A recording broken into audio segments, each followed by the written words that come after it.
Oh, the theater on Capitol Hill. U.S. automakers back on the Hill this week, this time seeking $34 billion to stay afloat. As far as hearings theater goes, it wasn't bad, though. They were actually getting down to brass tacks. I spoke with Chrysler CEO Bob Nardelli, who claimed that the failing of his company alone would mean the immediate loss of 53,000 jobs at Chrysler, plus another 140,000 jobs gone with the closing of more than 3,300 dealerships. Add to that the loss in value of over 31 million Chrysler, Jeep, and Dodge cars, and you can see how staggering the numbers are. But are they actually true?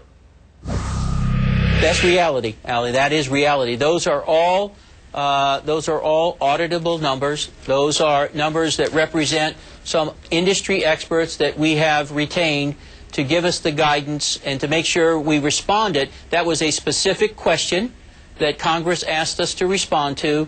What would it cost? What is the impact? And you're reading exactly the data we submitted.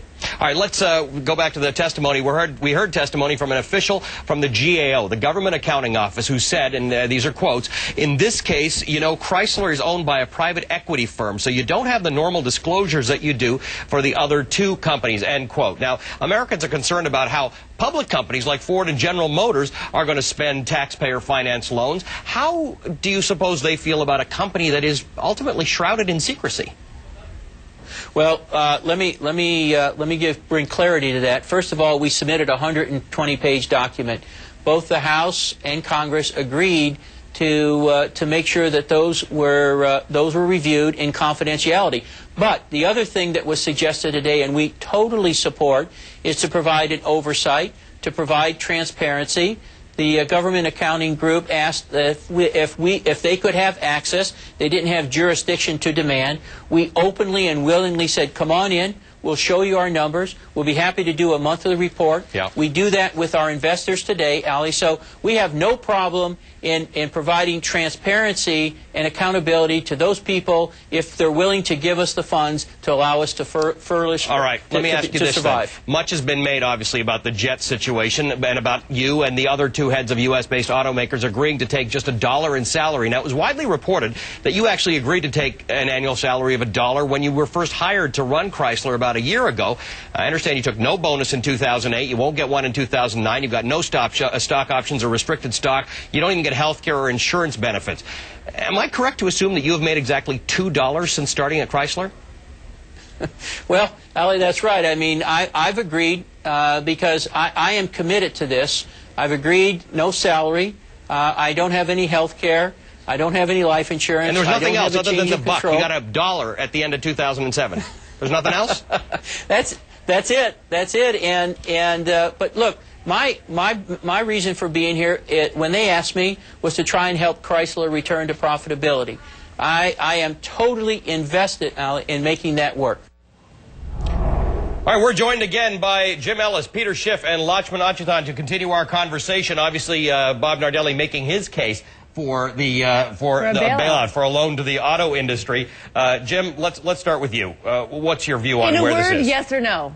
Do they get a bailout or no? In a word, yes. I mean, there's a political dimension here. I mean, we can talk about whether from an economic standpoint this is wise or not, but let's face it, this is a decision that's going to be made in Washington. And even though we're talking about $34 billion in the world of what we've given away over the last couple of months, we are talking about a rounding error, and also a rounding error that has quite a lot of legislators who would like to see this happen, even though the public polls lately have sort of moved against it. But if you look at dealerships alone, you're talking about employment in a lot of towns around this country that probably does go more than 500,000. So a lot of people want to keep their jobs there. Peter Schiff, just because we've already spent an awful lot of money, does it mean that it's right to spend more money? No. I mean, my mother always taught me that two wrongs don't make a right. We shouldn't have bailed out Wall Street. We shouldn't bail out Detroit. And it's going to cost the economy a lot more than the cost of the bailout, which is going to be a lot more than the politicians think. We're going to run into the hundreds of millions to prop these companies up. But the real cost is the damage to the economy that we do, because by propping it up, what are we destroying? What jobs are going to be destroyed? What companies are going to fail so that these can stay in business? Jim made the point, and a lot of these congressmen have been making the point that there are dealerships across the country and there are plants. Lakshman, let's talk about around the country. Let's talk about, you've got a map that you can show us how things have changed. Sure. Well, I mean, basically, as this recession has taken hold, job losses have gone from the coast and they've squeezed into the middle of the country. And this is how a recession works. It becomes more and more pervasive. When you look back at January, for instance, it looked like yeah, it was pretty mild. Yeah, Here, I mean, you have a sea of blue, and we have the red is the red of the problem areas. The red of the problem areas, and it's no mystery that California is in trouble, and they're really screaming right now. And you can see Michigan was in trouble back then. Yeah, these are the ones that were on the early edge of it. Yeah. And then as the recession has taken hold over the course of the year,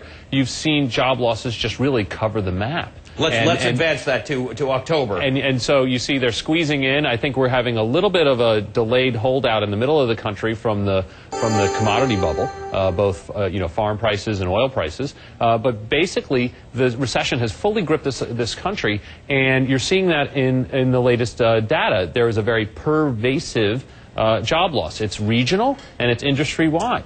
And this is what a recession is. And so in the middle of that, right, ideological arguments that have merit aside, do you want to put a slug of people out of work there? And if you do, you are going to go from what's a severe recession. People act surprised by this number today. I mean, get over it. If you look at the forward numbers, they're going to get a lot worse. The thing is, people are going to get put out of work. There's nothing we can do about it. But what government policy is doing now is making sure that there's no new jobs waiting for them. We have to let the market work. We can't think that we can centrally plan the economy and have the bureaucrats in Washington trying to figure out how to run the economy, how to make this whatever green economy, how to micromanage the auto industry. It's never worked. It didn't work in the Soviet Union. All of that is a nice discussion before you get into a severe global recession. Tell me about it. You started by saying, Jim started by saying this is ultimately going to be a decision made in Washington. Yeah. American people would like to know whether the government can help or will help. Well, the government undoubtedly can help. The question is whether they are going to want to, sort of shoulder the financial burden that goes with that. With what money? And I have a feeling that the same way that the government has come in and come up with really innovative ways to pump money into the financial system to make sure we have a banking system, they're going to say that something like manufacturing still does matter in the U.S. It's very difficult to imagine a modern society that's a leader society and economically that doesn't have a manufacturing base. That's a point that Peter's going to agree with you on. Well, we're going to have to do it, but the solution is we have to save our money. Remember, he's talking about we need spending. You know, when you're overweight, the solution isn't that you eat more. Right. When you're broke, the solution isn't to spend more. If we're going to have manufacturing in this country, we have to stop spending money. We need savings to supply the capital. If people don't spend. No, we'll have a real economy. Now we have a phony economy. Some of the excesses have already been corrected. You've had home prices coming down. You've had a lot of jobs lost. You're already having some of that creative destruction already happening.